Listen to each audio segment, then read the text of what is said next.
dalam memandang Allah ini, seharusnya bagi yang telah sampai pada innani anallah itu, Allah itu lebih wujud dari segala sesuatu yang tampak ini. Seharusnya ya. Dikarenakan segala yang tampak wujud ini adalah semuanya bayang-bayang atau dikatakan majasi itu. Jadi sama halnya kalau kita ibaratkan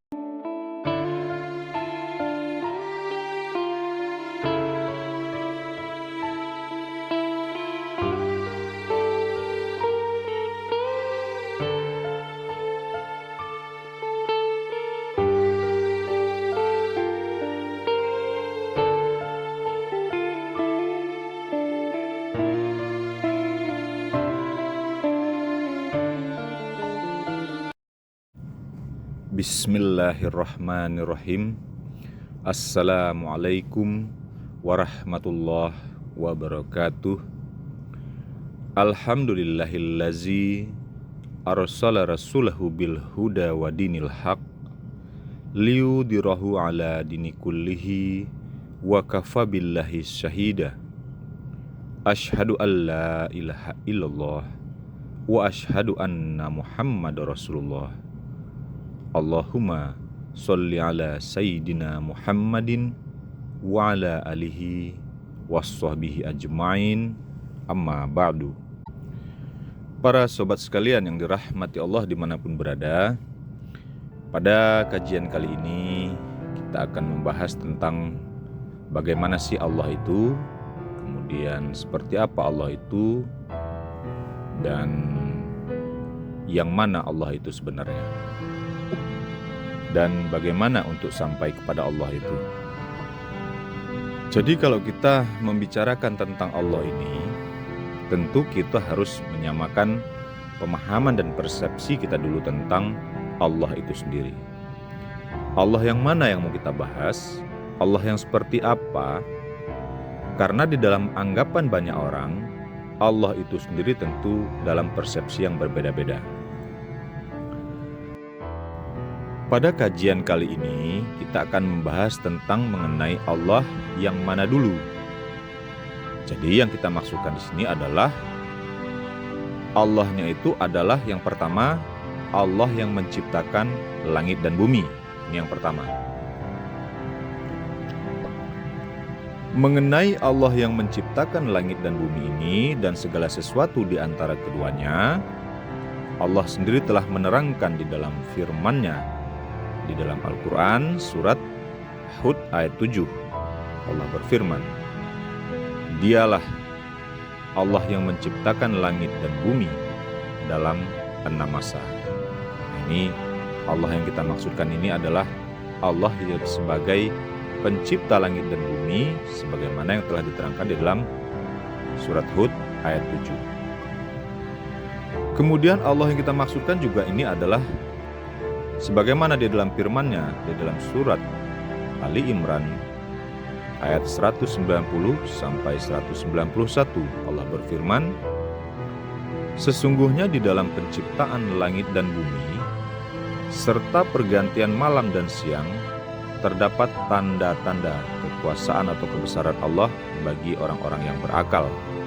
Kemudian di dalam surat Al-Ahqaf ayat 3 sampai 4, Allah juga telah berfirman, Kami tidak menciptakan langit, bumi, dan apa yang ada di antara keduanya, kecuali dengan hak dan dalam waktu yang ditentukan.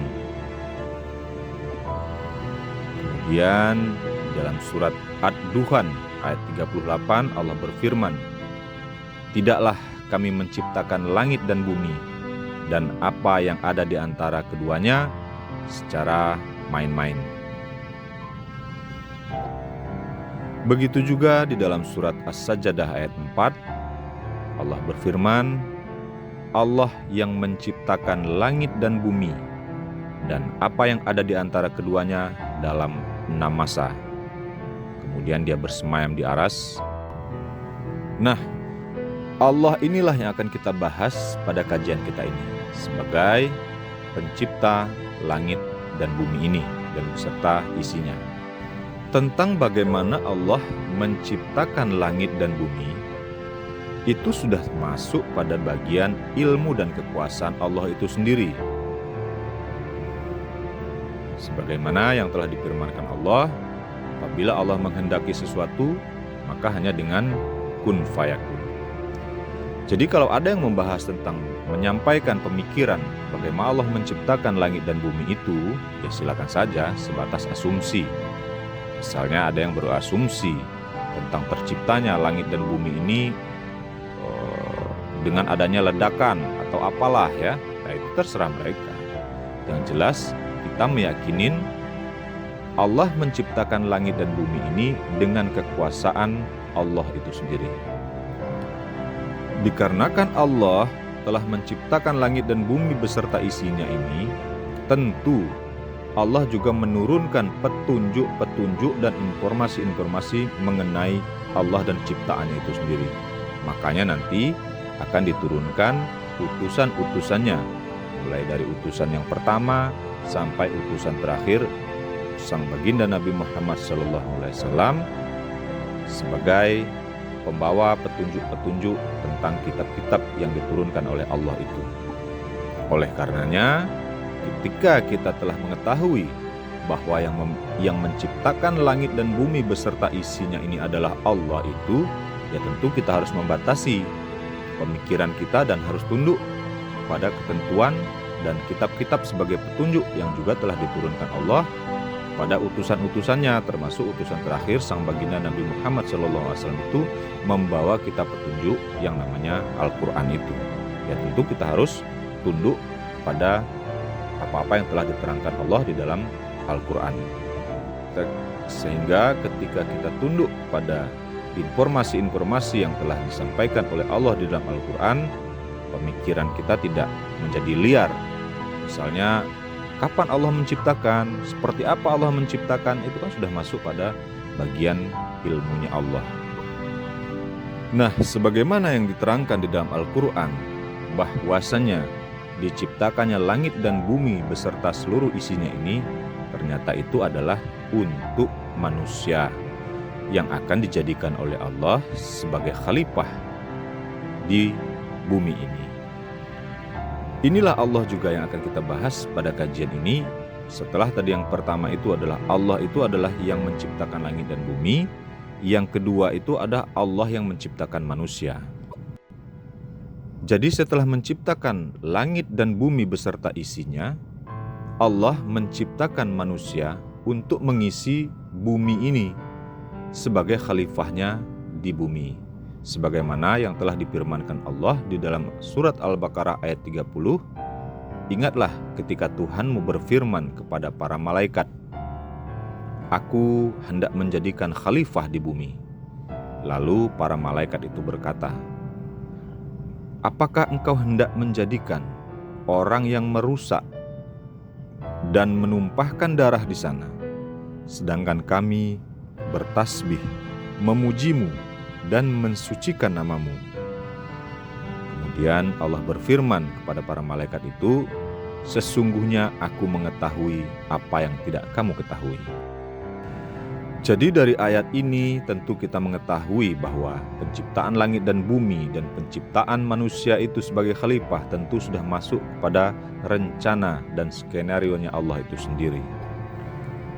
Kemudian meneruskan daripada apa yang disampaikan oleh Allah tentang Aku hendak menjadikan khalifah di bumi, maka Allah menciptakan manusia yang dinamai Adam.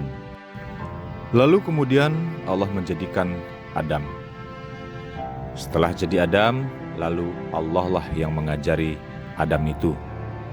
Dan ini juga telah difirmankan Allah seperti di dalam surat Iqra, Akramul ladzi 'allamal bil qalam. Sesungguhnya Allah lah yang mengajari manusia itu dengan kalamnya. Nah, ketika kita telah mendapat informasi bahwa Allah lah yang menciptakan manusia, dan manusia yang pertama diciptakan Allah itu di dalam Al-Quran ini disampaikan itulah Adam, sehingga tidak perlu lagi kita membahas atau ada pemikiran-pemikiran liar, dan kita harus meyakininya tentang adanya manusia sebelum Adam. Ini kan banyak juga dibahas orang tentang masalah ini. Tapi kan tentu ketika kita telah mengetahui tentang ayat-ayat yang telah diterangkan Allah di dalam Al-Quran, inilah gunanya kita mempelajari ayat-ayat tentang penciptaan Adam ini. Sehingga tidak ada lagi pikiran yang liar yang harus kita percayai bahwa ada manusia sebelum Adam.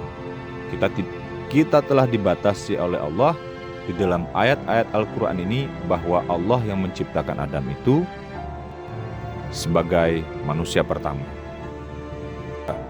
Karena kalau kita terikut tentang pola pikir bahwa pembahasan ada manusia sebelum Nabi Adam, nah ini jadinya rusak pemahaman kita. Karena kita sebagai orang yang mengimani kitab Al-Quran tentu harus merujuk kepada ayat-ayat Al-Quran ini. Kalaupun memang Allah pernah menciptakan manusia sebelum Adam itu, ya tentu tidak ada kewajiban bagi kita untuk mengimaninya, karena itu tidak termasuk di dalam rukun iman kita harus percaya kepada manusia sebelum adanya Adam, ada manusia yang diciptakan Allah. Tidak ada di dalam rukun iman kita untuk mempercaya itu. Sedangkan Al-Quran ini sendiri telah menerangkan Allah menciptakan manusia pertama itu adalah Adam.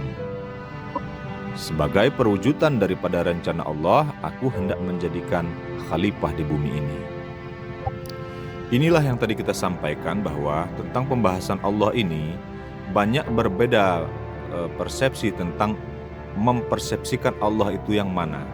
Jadi makanya kita batasi bahwa Allah yang kita bahas di sini adalah pertama Allah yang menciptakan langit dan bumi ini, kemudian Allah yang menciptakan Adam sebagai manusia pertama di bumi ini.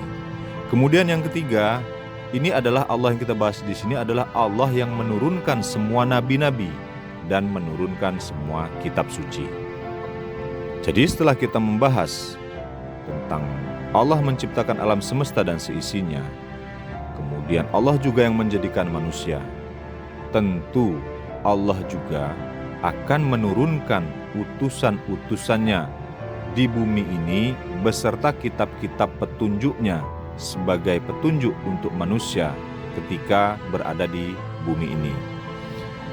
Sebagaimana termaktub di dalam rukun iman kita bahwa kita harus mengimani kitab-kitab dan rasul-rasul yang diturunkan oleh Allah itu untuk membawa petunjuk bagi manusia.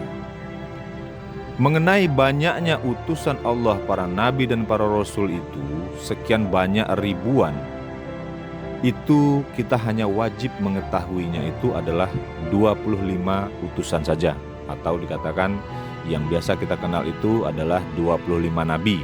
Ini yang wajib kita ketahui dari sekian banyak yang telah diturunkan oleh Allah di muka bumi ini.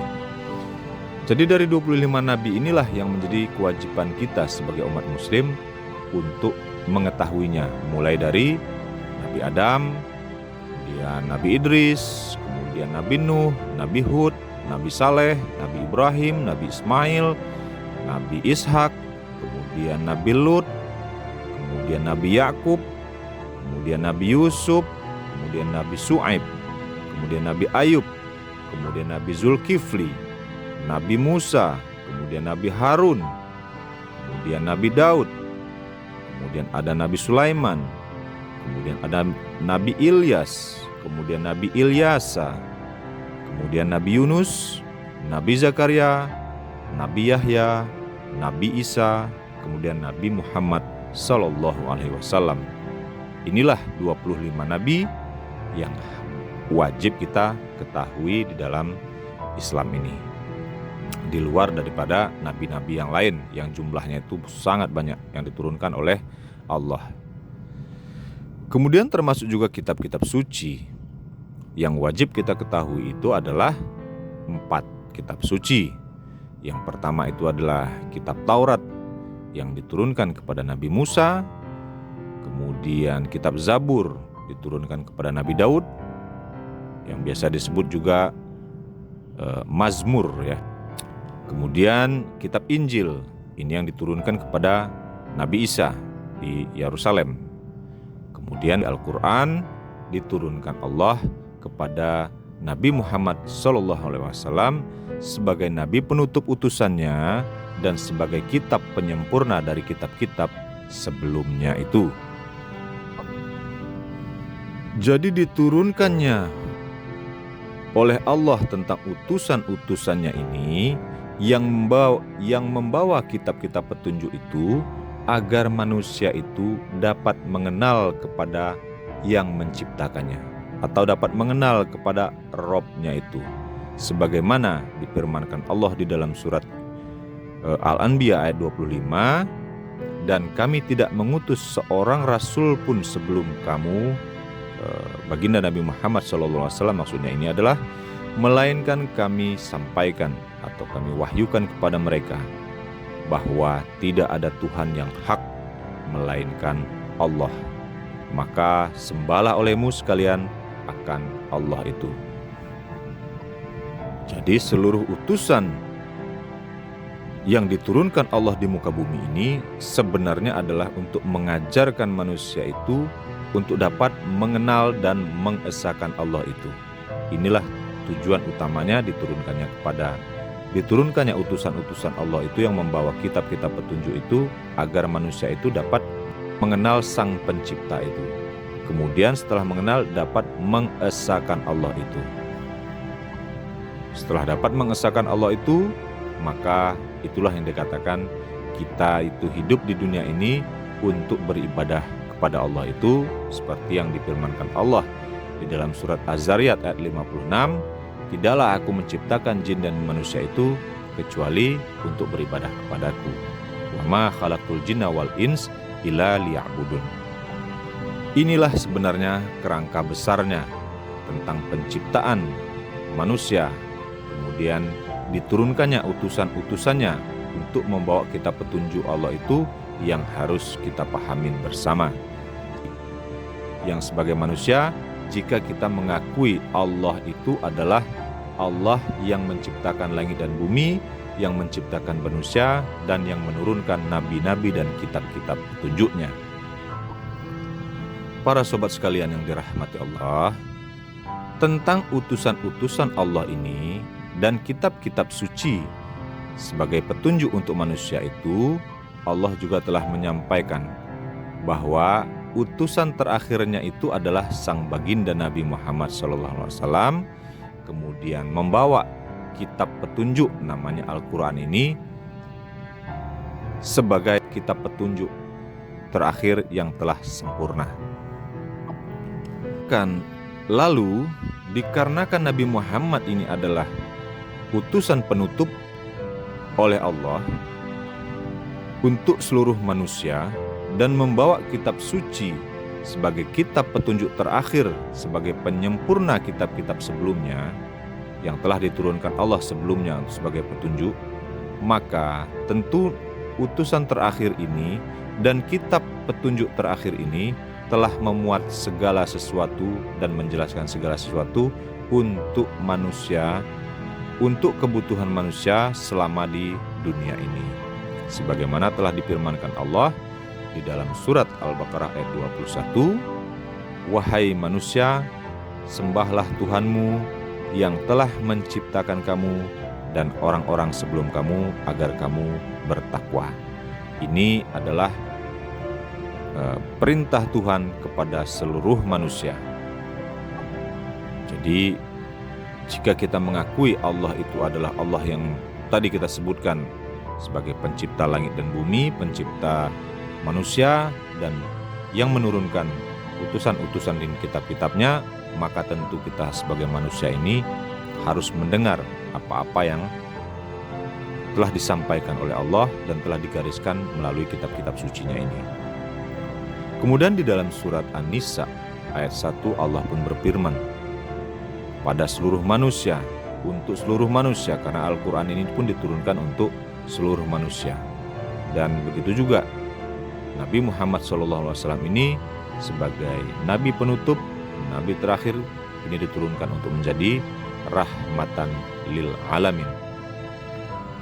Di dalam surat An-Nisa ayat 1 Allah berfirman, wahai manusia, bertakwalah kepada Allah yang telah menciptakanmu dari diri yang satu, maksudnya ini adalah Adam, dan Dia menciptakan darinya pasangannya, atau dikatakan Hawa. Jadi Allah pun menciptakan Hawa ini adalah dari dirinya Adam itu sendiri.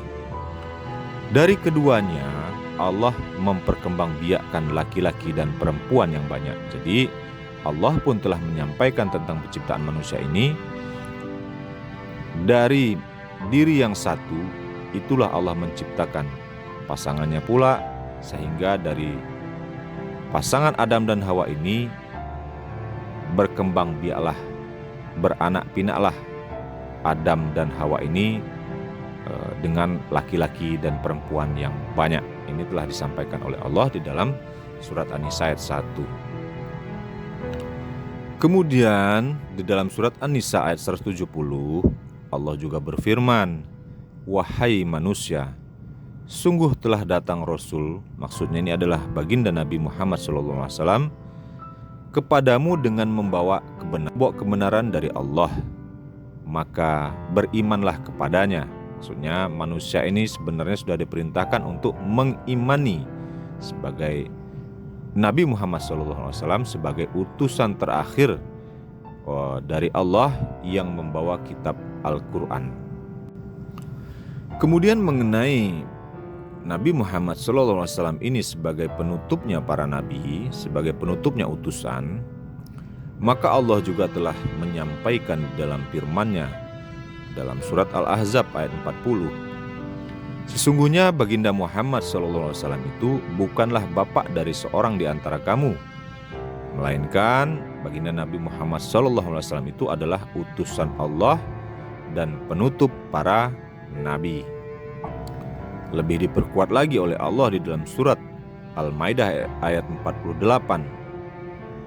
Allah berfirman, "Kami telah menurunkan kitab suci atau Al-Quran ini kepada baginda Nabi Muhammad SAW dengan membawa kebenaran sebagai pembenar kitab-kitab yang diturunkan sebelumnya dan sebagai penjaga acuan kebenaran terhadapnya. Maka putuskanlah perkara mereka menurut aturan yang telah ditentukan oleh Allah, dan janganlah mengikuti hawa nafsu mereka dengan meninggalkan kebenaran yang telah datang kepadamu. Untuk setiap umat di antara kamu kami berikan aturan dan jalan yang terang. Seandainya saja Allah menghendaki, niscaya Dia menjadikan kamu hanya satu umat saja. Akan tetapi Allah hendak mengujimu tentang karunia yang telah Dia anugerahkan kepadamu. Maka berlomba-lombalah dalam berbuat kebaikan. Hanya kepada Allah lah kamu semua kembali, lalu Dia memberitahukan kepadamu apa yang selama ini kamu perselisihkan. Inilah diperkuat oleh Allah tentang kebenaran sang baginda Nabi Muhammad SAW dan Al-Quran ini sebagai kitab penutup dan nabi penutup. Dan juga Allah berfirman di dalam berakhirnya utusan Allah tentang nabi penutup, kemudian dan berakhirnya kitab petunjuk dari Allah itu seperti yang diterangkan oleh Allah di dalam surat Al-Maidah, "Pada hari ini aku telah sempurnakan agamamu untukmu, telah aku cukupkan nikmatku bagimu, dan telah aku ridhoi Islam itu sebagai agamamu." Inilah akhir dari utusan dan kitab petunjuk yang diturunkan oleh Allah dari utusan pertama sampai utusan terakhir yang diturunkan Allah di muka bumi ini. Kemudian mengenai Al-Quran ini sendiri, Allah juga telah berfirman di dalam Al-Hijr ayat 9, "Sesungguhnya kamilah yang menurunkan Al-Quran dan kami pasti akan menjaganya atau memeliharanya." Sehingga Al-Quran yang turun berangsur-angsur ini mulai dari zaman Nabi itu sudah dihafal oleh para sahabat-sahabat, para keluarganya. Bahkan sampai hari ini penghafal Al-Quran ini juga tetap banyak yang dihafal oleh para hafiz-hafiz di setiap masanya. Jikalah saja sampai hari ini para hafiz mampu menghafal Al-Quran itu, bagaimana lagi di zaman sahabat Nabi yang tingkat keilmuan dan keberkatan baginda Nabi Muhammad SAW itu, tentu para sahabat itu dengan mudah menghafalkan Al-Quran ini. Makanya Allah telah berfirman, Allah lah yang menurunkan Al-Quran dan Allah jugalah yang memeliharanya. Kemudian dari sisi ketinggian dan kebenaran Al-Quran ini, teks aslinya saja tetap terjaga utuh. Jadi teks aslinya Al-Quran ini sendiri tetap terjaga utuh. Jadi tidak ada terkontaminasi oleh campur tangan manusia. Karena ketika ada campur tangan manusia, sungguh ayat Al-Quran itu akan berbeda kandungan isi-isinya. Karena telah dijamin oleh Allah tentang kalimat-kalimat kandungan bahasa sastra, ketinggian sastra yang ada di dalam Al-Quran ini telah dijamin Allah. Inilah tantangan Allah kepada orang-orang yang masih meragukan tentang Al-Quran ini. Buat aja, kata Allah, satu surat saja yang semisal dengan Al-Quran ini, kalau memang masih meragukan Al-Quran ini. Jadi dengan ketinggian bahasa sastra, kalimat-kalimat yang telah diturunkan Allah kepada baginda Nabi Muhammad SAW berupa Al-Quran ini, itulah membuktikan bahwa Al-Quran itu bukan dari manusia, itu dari sastra bahasanya saja itu sudah sangat tinggi. Jadi nggak mungkin ada satu manusia dari zaman Nabi sampai hari ini yang mampu membuat semisal satu surat seperti Al-Quran ini. Dan itu telah ditantang Allah di dalam surah Al-Baqarah ayat 23. Jika kamu tetap meragukan tentang Al-Quran ini yang kami turunkan kepada hamba kami baginda Nabi Muhammad SAW, silahkan buat, kata Allah, satu surat saja yang semisal dengan Al-Quran ini. Dan silakan ajak penolong-penolongmu selain Allah jika kamu benar-benar orang yang benar. Jadi untuk membuktikan kebenaran Al-Quran ini, untuk membuktikan bahwa Al-Quran ini adalah benar-benar dari Allah yang telah menurunkan kitab-kitab sebelum Al-Quran ini juga. Nah, jadi membuktikan bahwa Al-Quran adalah benar-benar dari Allah yang telah menurunkan kitab-kitab suci sebelum Al-Quran ini, yaitu silakan buat satu surat saja yang semisal dengan Al-Quran ini. Jadi nggak perlu banyak berargumen bahwa Al-Quran ini begini begitu, ya kan? Silakan buat saja satu saja surat yang semisal dengan Al-Quran ini. Sampai hari ini dari zaman Nabi tidak ada yang mampu membuat itu. Bahkan Nabi palsu saja yang di zaman Nabi itu membuat seolah-olah membuat surat tandingan, ya kan? Seolah-olah mendapat wahyu dari Allah. Ketika dibacakannya, orang pun menjadi lucu mendengar kalimat-kalimat seolah-olah dia juga mendapat Al-Quran dari Allah itu. Itu zaman Nabi yang mereka sendiri menguasai tentang syair-syair yang menggunakan bahasa sastranya itu juga tinggi. Tetapi tidak ada yang bisa menyaingi tentang ketinggian sastra bahasa di dalam tata bahasa di dalam Al-Quran ini. Bahkan sebenarnya para petinggi-petinggi kafir Quraisy itu mengakui bahwa ketika Nabi Muhammad SAW membacakan ayat-ayat Al-Quran ini, mereka belum pernah mendengar kalimat-kalimat yang seindah Al-Quran ini. Nah, inilah Allah yang kita bahas dalam kajian ini adalah Allah yang menciptakan langit dan bumi beserta isinya, Allah yang menciptakan manusia, Allah yang menurunkan utusannya dengan kitab-kitab petunjuknya untuk manusia. Jadi kalau kita bertanya Allah yang bagaimana, ya inilah Allah yang kita maksudkan seperti yang telah kita jelaskan ini.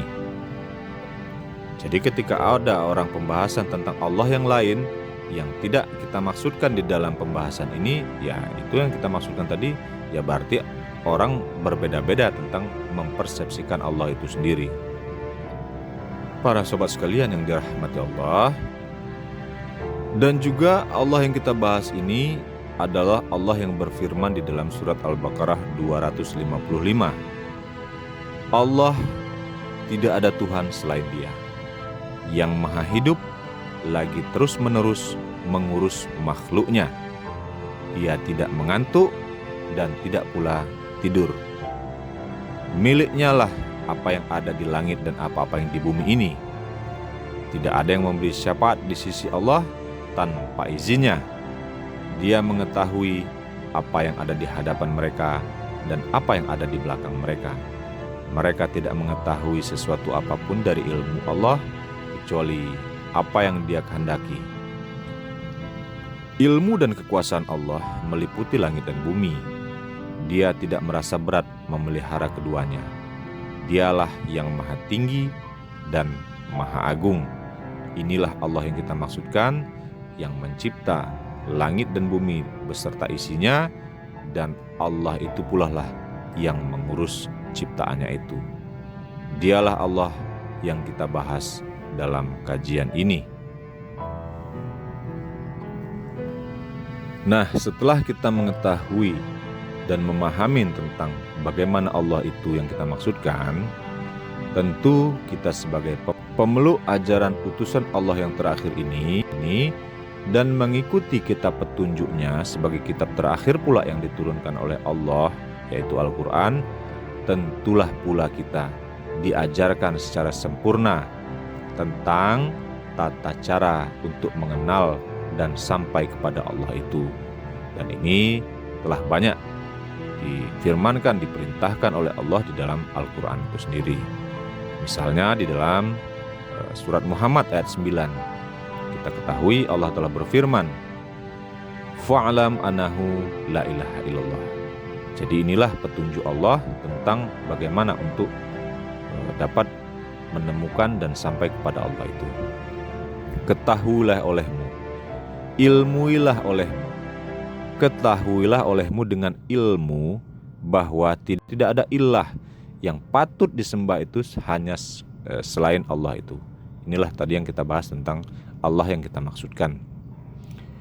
Kemudian di dalam surat Toha ayat 14 Allah juga berfirman, sesungguhnya aku adalah Allah, tidak ada ilah selain aku, maka sembahlah aku dan tegakkanlah sholat untuk mengingat aku. Inilah yang difirmankan Allah, innani anallah la ilaha illa ana fa'budni wa aqimi sholata lizikri. Jadi dalam ayat di atas Allah telah memproklamirkan dirinya untuk dikenali dulu, baru diperintahkan untuk menyembahnya. Jadi kita harus sampai dulu kepada pengenalan tentang innani anallahnya itu. Jadi kalau kita sudah sampai kepada innani anallahnya itu, berarti kita telah sampai kepada yang mengatakan sesungguhnya aku ini adalah Allah itu, yang telah difirmankan di dalam surat Toha ini. Inilah Allah yang kita bahas di dalam kajian ini. Harus sampai pengenalan kita itu kepada innani anallahnya itu, bukan hanya sebatas mengetahui nama. Karena kita telah diperintahkan oleh Allah tadi, fa'alam annahu la ilaha illallah. Kemudian Allah telah menyatakan innani anallah ini. Nah, sekarang kita bertanya mungkin, untuk dapat mengenali Allah ini, untuk sampai kepada innani anallahnya ini, tentu kita bertanya bagaimana caranya.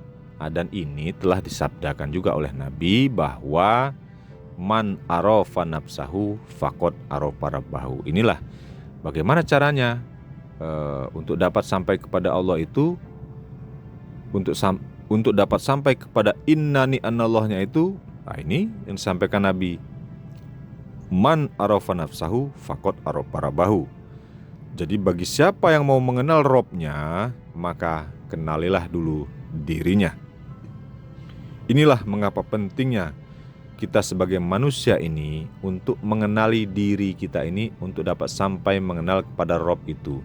Itulah yang biasa dikenal dengan pelajaran namanya pelajaran ma'rifatullah. Kalau pada zaman Nabi dulu, pengenalan tentang ma'rifatullah ini kan langsung disampaikan oleh baginda Nabi Muhammad SAW. Namun pada zaman sekarang ini kita bisa mendapatkannya melalui ulama-ulama yang telah mewarisi apa-apa yang ada di dalam dada Nabi itu. Dikarenakan Nabi ini telah berakhir kenabian itu kepada Nabi Muhammad SAW, telah berhenti sampai beliau, maka tidak ada lagi Nabi setelahnya. Jadi untuk meneruskan tentang pengajaran Tauhid ini sebagai ajaran dari kitab suci yang telah disempurnakan Allah melalui utusan terakhirnya, maka tentu pelajaran ini harus diteruskan oleh para ulama-ulama pewaris itu. Nah tentu sabda Nabi Muhammad SAW tentang man arafa nafsahu faqad arafa rabbahu ini tentu ada dasarnya. Sebagaimana yang telah difirmankan Allah di dalam surat Az-Zariyat ayat 21 tentang dan pada nafs dirimu sendiri maka mengapa tidak kamu perhatikan. Jadi wa fi anfusikum afala tubsirun.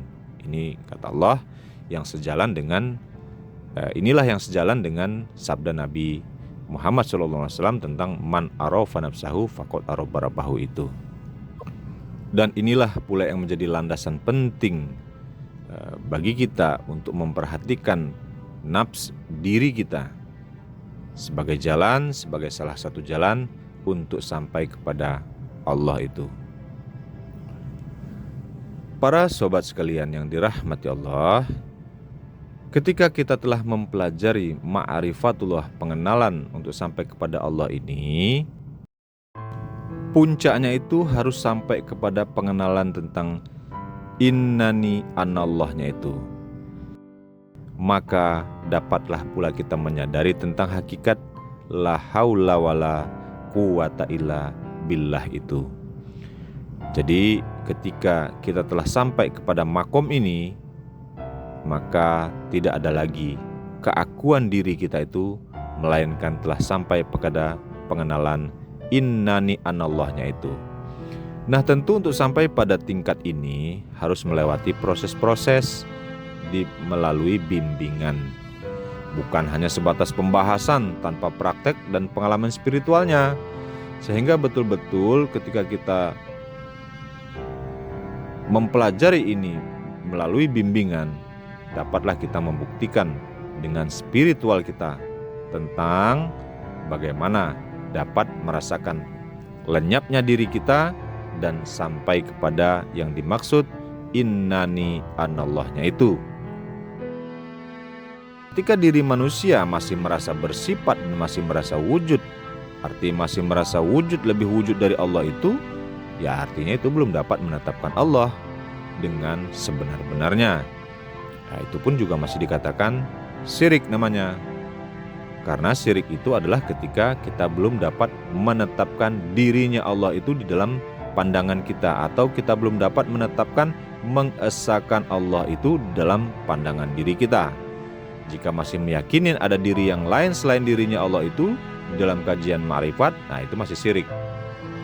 Jadi temukanlah rahasia di dalam memandang semua yang tampak dan wujud ini adalah dengan kita memandang Allah pada sebelumnya, kemudian pada pandangan kita, dan setelah pandangan kita itu adalah Allah lah yang meliputinya. Para sobat sekalian, dalam memandang Allah ini seharusnya bagi yang telah sampai pada innani anallah itu, Allah itu lebih wujud dari segala sesuatu yang tampak ini. Seharusnya ya. Dikarenakan segala yang tampak wujud ini adalah semuanya bayang-bayang atau dikatakan majasi. Jadi sama halnya kalau kita ibaratkan ketika kita memandang kolong meja atau kolong kursi. Jadi ya, coba kita lihat ya, kolong meja dan kolong kursi itu ada karena adanya meja dan kursi. Lantas bagaimana mungkin kita bisa memandang kolong meja dan kolong kursi itu tanpa memandang meja dan kursinya? Itu kan sebenarnya hal yang tidak mungkin. Tapi begitulah ketika kita belum dapat sampai pengenalan kepada innani anallahnya itu, kita tidak bisa memandang Allah itu pada semua yang tampak ini. Artinya sama dengan kita bisa memandang kolong meja dan kolong kursi itu tanpa bisa melihat meja dan kursinya, ya kan jadi aneh. Inilah yang difirmankan Allah di dalam surat Al-Hajj ayat 46. Sesungguhnya bukanlah mata kepala atau mata kasar kita yang buta, tetapi yang buta itu adalah mata hati yang ada di dalam dadanya. Dalam memandang Allah ini, seharusnya bagi yang telah sampai pada innani anallah itu, Allah itu lebih wujud dari segala sesuatu yang tampak ini. Seharusnya ya. Dikarenakan segala yang tampak wujud ini adalah semuanya bayang-bayang atau dikatakan majasi itu.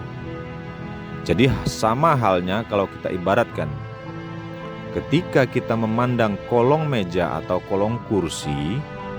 Jadi coba kita lihat ya. Kolong meja dan kolong kursi itu ada karena adanya meja dan kursi. Lantas bagaimana mungkin kita bisa memandang kolong meja dan kolong kursi itu tanpa memandang meja dan kursinya? Itu kan sebenarnya hal yang tidak mungkin. Tapi begitulah ketika kita belum dapat sampai pengenalan kepada innani anallahnya itu, kita tidak bisa memandang Allah itu pada semua yang tampak ini. Artinya sama dengan kita bisa memandang kolong meja dan kolong kursi itu tanpa bisa melihat meja dan kursinya, ya kan jadi aneh. Inilah yang difirmankan Allah di dalam surat Al-Hajj ayat 46. Sesungguhnya bukanlah mata kepala atau mata kasar kita yang buta, tetapi yang buta itu adalah mata hati yang ada di dalam dadanya. Dalam memandang Allah ini, seharusnya bagi yang telah sampai pada innani anallah itu, Allah itu lebih wujud dari segala sesuatu yang tampak ini. Seharusnya ya. Dikarenakan segala yang tampak wujud ini adalah semuanya bayang-bayang atau dikatakan majasi itu. Jadi sama halnya kalau kita ibaratkan ketika kita memandang kolong meja atau kolong kursi. Jadi coba kita lihat ya. Kolong meja dan kolong kursi itu ada karena adanya meja dan kursi.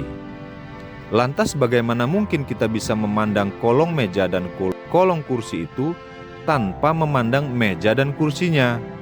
Itu kan sebenarnya hal yang tidak mungkin. Tapi begitulah ketika kita belum dapat sampai pengenalan kepada innani anallahnya itu, kita tidak bisa memandang Allah itu pada semua yang tampak ini. Artinya sama dengan kita bisa memandang kolong meja dan kolong kursi itu tanpa bisa melihat meja dan kursinya, ya kan jadi aneh. Inilah yang difirmankan Allah di dalam surat Al-Hajj ayat 46. Sesungguhnya bukanlah mata kepala atau mata kasar kita yang buta, tetapi yang buta itu adalah mata hati yang ada di dalam dadanya. Padahal semua yang tampak oleh mata kita ini itu adalah dikarenakan oleh Allah itu sendiri. Sebagaimana difirmankan Allah di dalam surat An-Nur ayat 35, Allahu nurus samawati wal ard. Artinya Allah lah sebagai cahaya langit dan bumi atau pemberi cahaya pada langit dan bumi. Jadi karena Allah lah maka semuanya ini ada. Jadi sama saja kalau kita tarik dalam ringkup yang kecil tadi, dalam masalah kolong meja dan kolong kursi tadi, ketika kita mampu melihat kolong meja dan kolong kursi tanpa melihat meja dan kursinya, ini kan menjadi aneh. Ya, begitu pula ketika kita bisa memandang ciptaannya tanpa bisa memandang yang penciptanya, nah begitulah kira-kira tamsilnya juga menjadi aneh. Ini dikarenakan kita belum sampai kepada pengenalan kepada innani anallahnya itu. Inilah sebenarnya penyebabnya. Jadi dikarenakan Allah itulah maka semuanya ini tampak. Tapi kita tidak bisa memandang yang menampakkannya. Nah inilah maksudnya yang kita katakan tadi menjadi aneh. Inilah sebenarnya rahasia yang seharusnya kita cari dan kita pelajari. Jadi yang Allah yang kita maksudkan itu adalah Allah yang ini. Jadi ketika kita memandang ciptaannya tanpa bisa memandang yang mencipta, nah, Ini yang menjadi aneh. Allah yang inilah yang harus kita cari, yang harus kita capai. Makanya kita sampaikan, jadi sebenarnya Allah itu lebih wujud sesungguhnya daripada semua yang tampak ini. Sama halnya tadi, ketika kita memandang kolong kursi atau kolong meja, itu sebenarnya lebih wujudlah sebenarnya meja dan kursi itu daripada kolongnya. Tapi ya itu, karena keterbatasan pemahaman dan ilmu, makanya kita harus belajar tentang rahasia ini, memahamin sehingga kita dapat belajar tentang bagaimana sebenarnya rahasia ini. Jadi kalau kita lihat pembahasan tentang Allah ini ya sangat banyak kajian dibuat, ya kan? Tapi semua pembahasan itu kalau hanya sebatas pembahasan tanpa makna, kemudian belum dapat menemukan titik awalnya, mau dari mana untuk memulai mengenal Allah ini yang kita bahas ini, ya sulit ya. Karena titik awal untuk pengenalan kepada Allah ini menjadi penting ketika kita akan membahas Allah yang kita bahas ini. Ya, salah satu jalan untuk menemukan titik awalnya itulah kita harus menemukan seseorang yang dapat menunjuki kita tentang pengenalan titik awal untuk menuju Allah itu.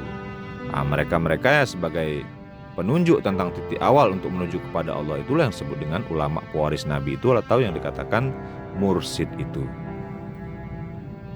Jadi ketika kita sudah dapat menemukan titik awal pengenalan dalam menemukan untuk sampai kepada Allah ini, ya tentu kajian-kajian seperti ini akan menambah pemahaman pada tingkat kaji yang mereka sedang kerjakan ya.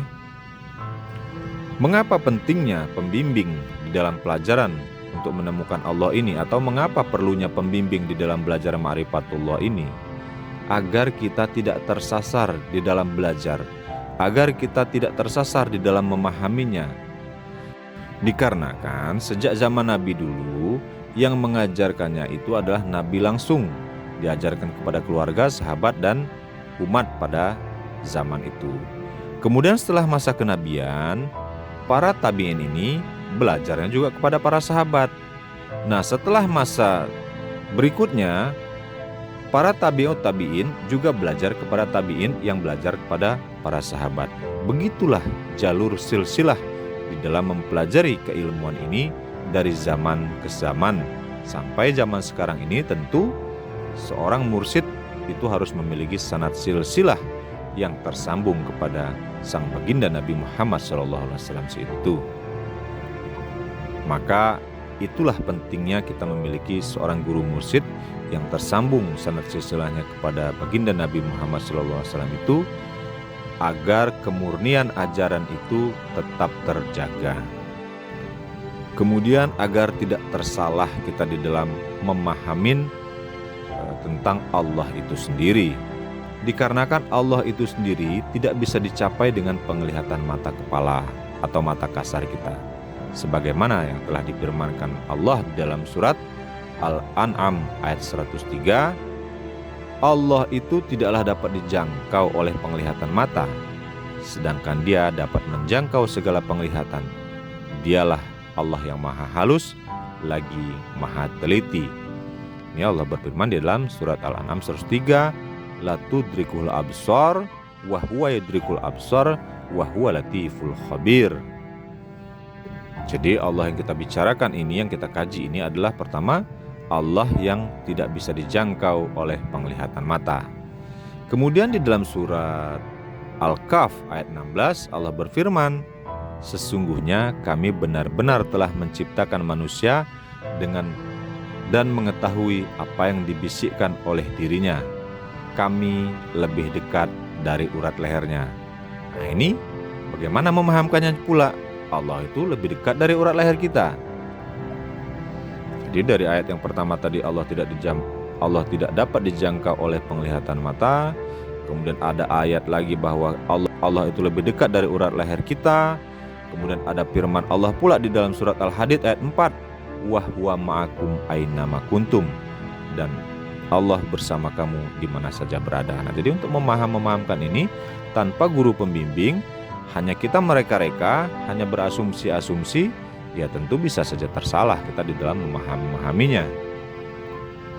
Makanya Allah pun berfirman di dalam surat Al-Maidah ayat 35, carilah olehmu jalan untuk mendekatkan diri, untuk menuju kepadanya itu. Dan ketika sudah berjumpa dengan seseorang itu atau wasilah itu, maka bersungguh-sungguhlah menempuh jalan Allah itu agar kamu beruntung. Jadi ketika kita telah mendapat wasilah atau guru pembimbing ini, maka bersungguh-sungguhlah di jalan Allah yang telah diajarkannya itu agar kita beruntung. Para sobat sekalian yang dirahmati Allah, ketika kita telah menjadi orang-orang ahlullah atau orang-orang yang telah wusul kepada Allah, kita harus ingat. Jadi kita mempelajari tentang ilmu ma'rifatullah ini bukan kita itu menjadikan diri kita itu seolah-olah nabi yang suci. Kita ini tetap menjadi manusia yang bisa tersilap dan berdosa. Ya, itulah manusia. Walaupun kita sudah sampai dapat memahami tentang wusul ilallah itu, yang namanya manusia, ya ada silap dan lainnya. Namun tentu kita sudah tahu cara untuk bertobat yang lebih baik kepada Allah itu. Kemudian kita di dalam melaksanakan syariat Islam ini, ketika kita telah sampai menyelesaikan tentang pelajaran ini, sampai kepada makom wusul ilallah ini, kita tidak boleh menjadi orang-orang yang kaku di dalam memegang agama ini. Dikarenakan di dalam hukum fikih itu sendiri telah disusun dengan 4 cara yang berbeda, yang semuanya itu memiliki cara yang berbeda. Sehingga kita tidak boleh memaksakan orang yang menjalankan syariat itu harus seperti kita menjalankan syariat di dalam fikih misalnya ya. Misalnya harus berfikih kepada Syafi'i dengan satu cara. Kemudian lantas kita merasa terganggu dengan hal-hal ada orang yang tidak seperti kita menjalankan. Misalnya banyak kita lihat seperti ada yang subuhnya kunut, ada yang tidak kunut. Seharusnya ketika kita telah sampai kepada makom ini, hal-hal yang seperti ini harusnya tidak menjadi hal-hal yang kritikal bagi kita di dalam menjalankan syariat itu. Karena ada juga kelompok-kelompok di dalam Islam ini yang seolah-olah keras di dalam menjalankan syariat itu. Jadi makanya kita sampaikan dalam beragama ini janganlah menjadi orang-orang yang kaku. Apalagi sampai kepada pemahaman kelompok-kelompok yang memegang slogan kulu bid'atin dolalah wa kulu dolalatin finnar. Jadi ketika orang yang memegang tentang prinsip-prinsip slogan ini, kita bisa lihat tentang mereka beragama, memegang agamanya ini sangat kaku. Jadi mereka semua membid'ahkan apa-apa yang tidak ada di zaman Nabi, dan semua yang tidak ada di zaman Nabi itu sesat, bid'ah, dan semua sesat itu masuk neraka. Jadi dari hanya sebatas hadis saja mereka berani membuat hukum dan menghakimin orang. Jadi kalau kita tanya, segampang itukah kita menetapkan hukum di dalam Islam ini? Sedangkan sekaliber imam fikih seperti Imam Hanafi, Imam Maliki, Imam Syafi'i, Imam Hambali, belum lagi kita tarik ke atas sampai ke para sahabat, bagaimana mereka menentukan sebuah hukum yang harus bermusyawarah, yang harus begini begitunya. Banyak hal yang perlu kita lihat di dalam menentukan sebuah hukum di dalam Islam ini, dan banyak faktor yang harus kita pandang, bukan hanya sebatas hadis Nabi lalu kita menjadikan sebuah hukum. Nah, ini kan berbahaya dan menjadi kerdil nanti. Jadi menjadi kerdil umat-umat Islam ini nanti. Jadi kalau melihat semua, anggap aja lah semua yang tidak ada di zaman Nabi itu adalah bid'ah, semua bid'ah itu adalah sesat, dan semua sesat itu masuk neraka. Jadi kalau ini kita tangkap secara mentah-mentah dan kita terapkan, kacau, sangat kacau tentunya ya. Contoh kecil saja, di zaman Nabi dulu Al-Quran itu belum ada yang dibukukan, belum ada yang dicetak dengan pabrik, dan Al-Quran itu semua belum ada tanda bacanya. Nah, hari ini kita melihat begitu banyak Al-Quran yang sudah dicetak oleh pabrik, dibukukan menjadi kitab suci Al-Quran, kemudian sudah diberi tanda baca. Jadi kalau kita tanya kepada mereka-mereka yang menyatakan bahwa semua yang tidak ada di zaman Nabi itu adalah sesat, dan sesat itu adalah masuk neraka, nah terus mereka juga membaca Al-Quran yang sudah dicetak oleh pabrik dan itu sudah diberi tanda baca. Nah terus bagaimana? Apakah itu juga yang dimaksud bid'ah yang masuk neraka itu?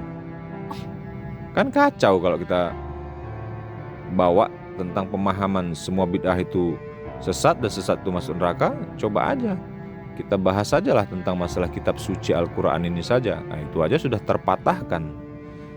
Jadi kalau kita memegang itu, kita jadikan sebuah hukum di dalam agama Islam, ya kacau. Ya terlebih parah lagi misalnya menerbitkan buku bid'ah sehari-hari itu. Misalnya hormat bendera negara itu masuk neraka, sesat. Mau jadi apa kita kalau kayak gitu kita pakai di negara kita ini? Inilah yang kita maksudkan orang beragama jadi orang yang kaku gitu ya. Jadi kita bahas sedikit mengenai ini agar kita mendapat pemahaman. Jadi ketika kita telah sampai kepada tingkat usul ilallah itu, kita betul bukan harus menjadi pribadi-pribadi yang seperti itu. Haruslah kita menjadi pemeluk agama yang rahmatan lil alamin, bukan pemeluk agama yang kaku. Padahal misalnya kalau kita lihat nih, pemeluk-pemeluk agama yang kaku itu, kita lihat ritual rajin agamanya, dalam menjalankan ritual agamanya sangat rajin banget. Kalau sembahyang ke masjid, jemaah terus menerus. Tapi antara sesama, antara teman tidak saling kenal lagi, tidak mau bergaul lagi dengan teman-teman yang lain, sama tetangga juga sudah banyak nggak kenal, sudah tegur sapa. Jadi apa kita kayak gini, semua orang jadi tertutup. Mau beragama seperti itu kita? Hello, apakah hanya seperti itu akhir dari belajar agama itu? Kita harus mengikuti cara pakaian Nabi, kemudian menjalankan ritual-ritual, lalu tidak peduli dengan lingkungan, tidak peduli dengan tetangga, tidak peduli dengan teman-teman. Saya rasa tidak seperti itu ajaran. Coba dilihat bagaimana sejarahnya. Coba lihat, pernah ada sejarah yang mencatat bagaimana Nabi Muhammad SAW itu mencontohkan bergaul dengan manusia lainnya. Bahkan ada dikisahkan Nabi pun pernah menyuapi seorang Yahudi yang buta. Padahal orang Yahudi yang buta itu juga menyebarkan tentang kebencian kepada Nabi Muhammad SAW itu. Tapi Nabi tetap bergaul dan berbuat baik kepadanya.